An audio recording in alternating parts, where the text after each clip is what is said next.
Hello, greetings, and welcome, everyone. I'm going to go ahead and jump right into this one because there is a surprising amount of ground to cover today. Stuff we're going to talk about is as follows. What happened to me last week? A model gets electrocuted on purpose. I think this is the part where I'm supposed to say kinky while looking at the camera like this. Yeah, I apologize in advance for all of those who I've hurt in that particular joke. Aptera is getting a lot of news coverage and videos and such. We're going to talk about a lot of that. There's an absolutely fantastic video of Aptera in a wind tunnel. Chris Anthony announces Aptera entering their validation phase, and Aptera is appearing at several events and things of that nature. So let's go ahead and jump in and get going. So first things first, I missed last week, which is not necessarily unusual. What is unusual is the reasons I missed my news update, since there were quite a few things to talk about. Essentially, it boils down to two things. I had to take a slightly surprising road trip, and I had to speak at a conference. The road trip was for the purpose of getting my wife out to a not a photo shoot, a video shoot. She is an actress. This shoot was for a commercial. It was slightly surprising, not because I thought she wouldn't get the part or whatever, but because essentially they told us like 2 days before the shoot that we needed to be there in Utah. So it was a fun, fairly briefly planned road trip. The shoot went well. The road trip just took place during the time I would have normally done my scripting and my editing and things like that. So yeah, my hope was to do the scripting while I was on set, but sleep had other plans for me, so I did not get around to that. The second factor was planned long in advance, but it took place when I would have been recording the video, and I didn't even have a script in the first place, so yeah, there we go. All that stuff together kind of culminated into the perfect storm of me not making a video, even though there was a lot of news to talk about. Yeah, enough of that rabbit hole. Let's go ahead and move on to the next thing here. A young lady by the name of Jody Kidd wore a Faraday cage, basically a Faraday suit, I guess, and got hit with 1,000,000 volts of electricity to promote the EV9, which is the largest Kia electric vehicle yet. I don't think the marketing was bad per se, since they successfully got me to care enough about an electric SUV to look into it, which I haven't done since my EV list that I probably still need to get back to. And yeah, for what it's worth, it was a pretty cool picture. Almost like a superhero kinda, with like electricity arcing from her fingertips and all that kind of stuff. So yeah, pretty cool. Side note, the only reason why I believe that story had anything to do with Aptera whatsoever was because they are like the automotive industry as a whole is kind of leaning into this larger and larger vehicles thing, and I'm going to keep calling it out because it needs to be called out. Essentially, the way forward is not larger vehicles, it is smaller ones, more efficient ones, as we figure out how to transition to this new electric vehicle paradigm. Yeah, anyway, I'm gonna keep saying that, shouting into the void, as you will, so we can go ahead and maybe get them to start listening. And I'm thinking the most potent message that they could receive is being totally outclassed in sales. So I'm really hoping Aptera gets to market sooner than later, and Tesla keeps killing it, because that will continue to give them the incentive to look into smaller vehicles, making smaller vehicles profitable, and all of that jazz right there. All right. Aptera's been receiving a lot of press in the past couple of weeks. They announced their validation phase. They did a spot on ABC that I will not talk about beyond telling you all to check out Aptera Owners Club video on it. He does a great job of going over the slight hiccup in more detail. I say slight hiccup, but it is kind of a big deal that the vehicle itself could not make it up a hill.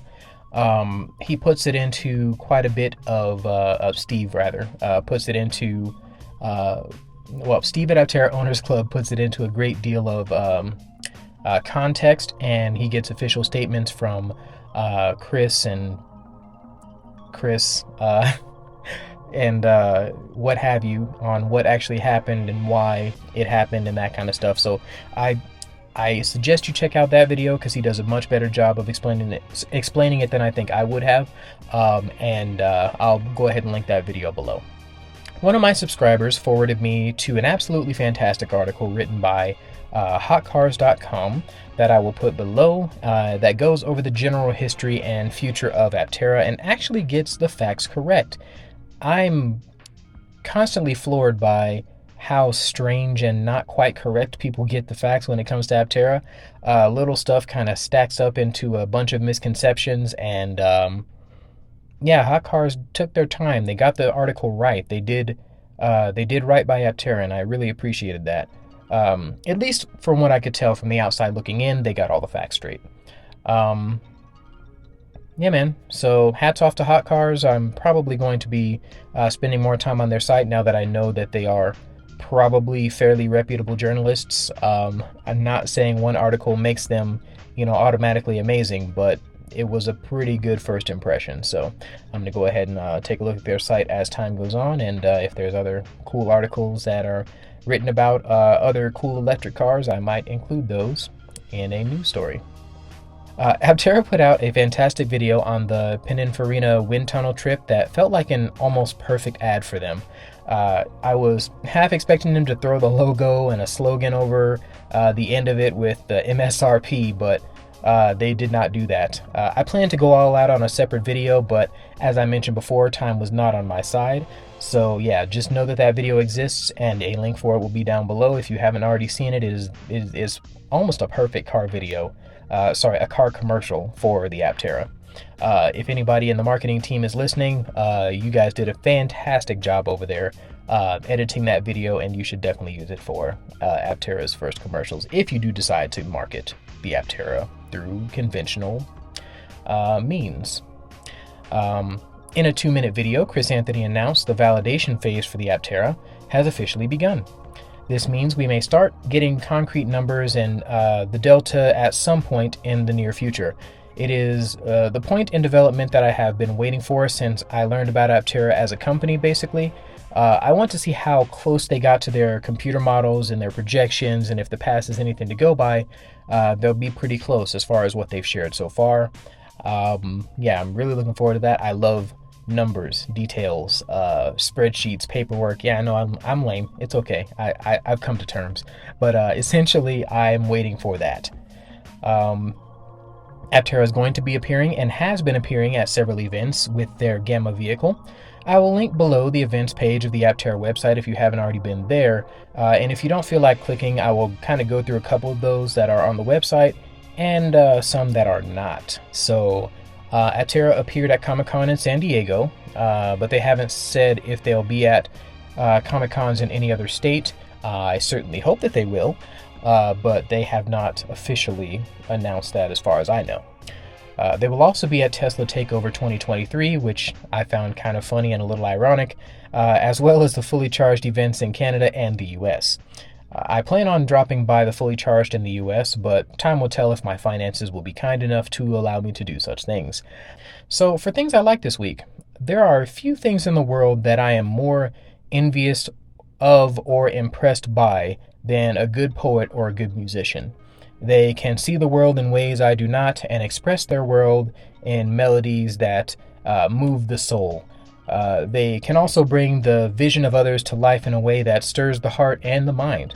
Literally all of my singing experience is mimicking others, so I had a lot of trouble kind of defining my identity in my own music, which again is why I'm so envious of good musicians and poets, because they are great at articulating and bringing to pleasing sounds what I am not as great at.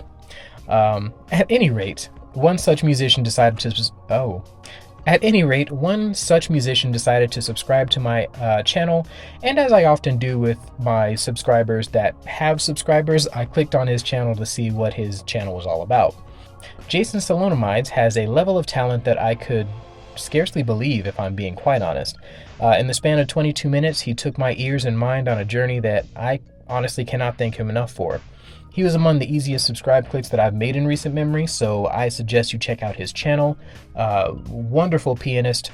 He sent me an email thanking me for my comment, and yeah, he basically, I commented on his video saying, dude, you're amazing. And so yeah, just check his channel out if you get the chance. I'm gonna link him down below as well.